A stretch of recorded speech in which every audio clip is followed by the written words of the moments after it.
मौत के बाद आखिर होता क्या है? ये एक ऐसा सवाल है जो हम सबको कभी ना कभी परेशान करता है। और ख़ास तौर पर ये जो कब्र में सवाल जवाब का एक तस्वुर है, ये असल में है क्या? क्या ये कोई सज़ा है या फिर कुछ और? चलिए, आज की इस पड़ताल में हम इसी गुत्थे को सुलझाने की कोशिश करते हैं। तो जैसे ही हम सुनते हैं कब्र के सवाल, हमारे जहन में फौरन सजा या अजाब का ख्याल आ जाता है ना? लेकिन क्या ये दोनों एक ही चीज हैं? स्रोत के मुताबिक इन दोनों में, मतलब सवाल जवाब और सजा में, जमीन आसमान का फर्क है। कुरान के नजरिए से देखें तो सवाल जवाब एक बिल्कुल अलग प्रोसेस है और सजा एक बिल्कुल अलग। तो आइए इसी फर्क को जरा बारीकी से समझते हैं। देखिए, इस पूरे मामले को समझने के लिए सबसे पहली चीज जो हमें करनी है वो ये है कि कब्र शब्द से थोड़ा आगे सोचना होगा। ये शब्द तो बस इसलिए इस्तेमाल होता है क्योंकि दफनाना एक आम तरीका है। असल मुद्दा जिस्म का तो है ही नहीं। मुद्दा तो उस असल शख्सियत का है जो हमारे जिस्म के अंदर रहती है। ये स्लाइड इस फर्क को बिल्कुल साफ कर देती है। एक तरफ है हमारा जिस्म जो बस एक वक्ती खोल है। अब इसके साथ क्या होता है, उसे दफनाया जाए, जला दिया जाए या उसे परिंदे खा जाएं, इस बात से कोई फर्क नहीं पड़ता। और दूसरी तरफ है हमारी असल शख्सियत, हमारी रूह। यही वो हस्ती है जिससे असल में सवाल जवाब होना है और जिसे मौत के वक्त फरिश्ते जिस्म से बाहर निकाल लेते हैं। तो ये असल शख्सियत है क्या चीज़? देखिए, ये कोई नई चीज़ नहीं है। कुरान के हिसाब से ये वही शख्सियत है जिसने इस दुनिया में आने से बहुत पहले अल्लाह से एक अहद, एक वादा किया था, जिसने अपनी मर्जी से ये जिम्मेदारी कबूल की थी। और मौत के बाद फरिश्ते इसी शख्सियत को जिस्म से निकालकर अपने पास महफूज कर लेते हैं। अच्छा, तो जब फरिश्ते इस रूह को ले जाते हैं तो फिर अगला स्टेप क्या होता है? क्या वहीं पर सज़ा शुरू हो जाती है?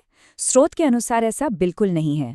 वो सज़ा का मरहला है ही नहीं, बल्कि वो तो एक तरह की छंटाई है, एक सॉर्टिंग प्रोसेस। इस बात को साफ समझ लेना बहुत ज़रूरी है। मौत के फौरन बाद जो सवाल जवाब होता है वो कोई मुकदमा या ट्रायल नहीं है।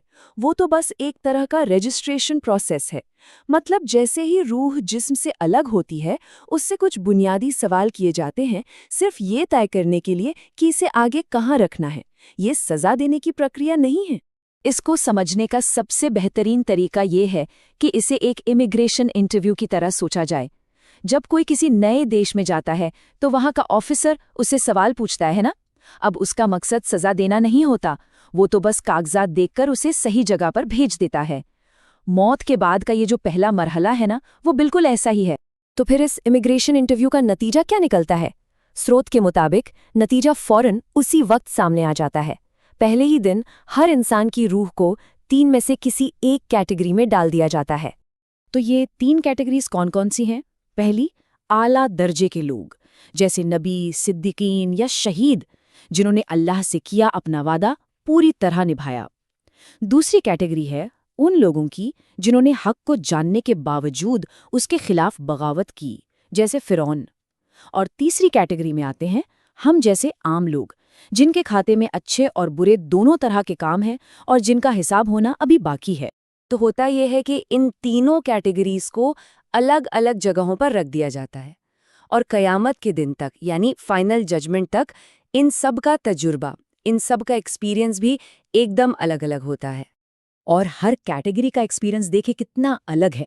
जो आला दर्जे के लोग हैं वो तो मानो एक खूबसूरत ख्वाब में चले जाते हैं जहां उन्हें अल्लाह की नेमतें महसूस होने लगती हैं। इसके एकदम उलट जो हद से गुजरने वाले थे, जैसे फिरौन और उसके लोग, उन्हें सुबह शाम उनका असली ठिकाना यानी जहन्नम दिखाया जाता है। और रही बात तीसरी कैटेगरी की, जिनका हिसाब होना है, उन्हें कयामत के दिन तक एक बहुत गहरी नींद में सुला दिया जाता है, कोई डिस्टर्बेंस। तो इस सारी बातचीत का निचोड़ क्या निकला? 3 मोटी मोटी बातें हैं। 1, ये जो छटाई है ये मौत के फौरन बाद हो जाती है। 2, इसके बाद जो भी कैफियत या एक्सपीरियंस होता है वो आपकी कैटेगरी पर डिपेंड करता है। और 3, ये फाइनल जजमेंट नहीं है। असली हिसाब किताब तो कयामत के दिन ही होगा। ये तो बस मौत और कयामत के बीच का एक इंटरवल है। और ये सारी समझ हमें एक बहुत ही गहरे सवाल पर लाके खड़ा कर देती है। जरा सोचिए, अगर हमारी पूरी जिंदगी का नतीजा मौत के पहले ही दिन तय हो जाता है कि हम उन 3 में से किस कैटेगरी में जाएंगे, तो फिर हमारे आज के काम, हमारे आज के फैसले कितने कितने ज्यादा अहम हो जाते हैं।